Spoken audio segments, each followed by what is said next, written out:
qu'on peut dire que la culture se porte mal au Québec? Oui, actuellement, là, nous, on fait une lecture qu'on vit une période extrêmement difficile qui s'explique par de nombreux facteurs. Vous savez que l'omniprésence des géants du web, l'effritement des médias, les transformations numériques font en sorte que la vie culturelle du Québec est de moins en moins visible. C'est de plus en plus difficile de se retrouver et de se faire connaître. Ensuite, on subit aussi les contre-coups de l'inflation, de la pénurie de main-d'œuvre, ce qui fait en sorte que les coûts de production du milieu culturel ont augmenté d'environ 30 dans les dernières années.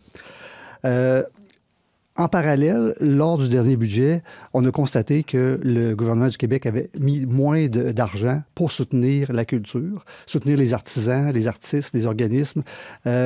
Donc, tous ces phénomènes-là nous ont inquiétés.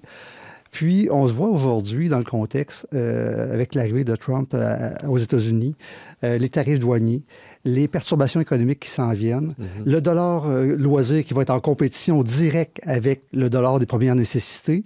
Tous les ingrédients sont là pour une crise importante. Puis, c'est pour ça qu'on croit essentiel aujourd'hui de lever la main puis de dire, écoutez, ça ne va pas bien actuellement en culture au Québec. On constate des fermetures, des réductions de programmation, des baisses de cachets d'artistes, des coupures de postes partout à travers le Québec.